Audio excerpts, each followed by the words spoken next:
Diberitakan sebelumnya, Israel menyebarkan selebaran kepada penduduk Gaza Utara. Dalam selebaran tersebut, Israel mengultimatum 1,1 juta penduduk Gaza Utara untuk meninggalkan tempat tinggalnya dan pindah ke wilayah selatan dalam waktu 24 jam. Apabila ancaman tersebut tidak didengar, maka Israel mengaku tak segan melancarkan serangan. Namun kenyataannya sebanyak 70 warga yang menjalankan ultimatum dari Israel itu justru seolah termakan tembakan yang sengaja dibuat Israel. Mengutip tribunnews.com pada Senin 16 Oktober 2023, Badan Kemanusiaan PBB Office for the Coordination of Humanitarian Affairs atau OCHA mengatakan, beberapa kendaraan mereka yang mengevakuasi warga di wilayah utara tak luput dari serangan. Serangan tersebut menewaskan lebih dari 40 orang dan melukai 150 lainnya. Insiden tersebut mendorong banyak orang yang mengurungkan niatnya untuk evakuasi dan kembali ke rumah.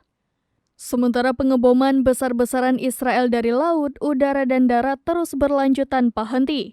Kantor media Hamas mengklaim pada Jumat 13 Oktober 2023 serangan udara Israel menghantam mobil sipil di 3 lokasi terpisah, diduga menewaskan 70 orang. Kompleks medis Al-Shifa yang merawat puluhan korban terluka akibat pasukan pendudukan Israel menargetkan warga terpaksa meninggalkan rumah mereka. Sementara itu belum ada komentar terkait tuduhan tersebut dari pihak IDF. IDF menyerang konvoi pengungsi warga sipil tersebut karena menduga terdapat militan Hamas di antara penumpang.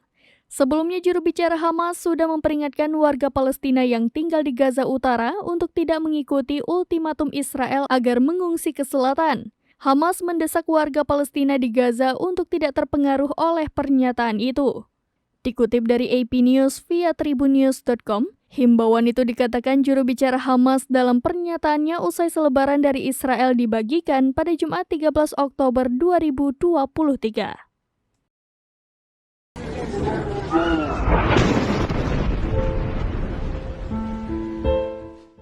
Download Tribun X sekarang, menghadirkan lokal menjadi Indonesia.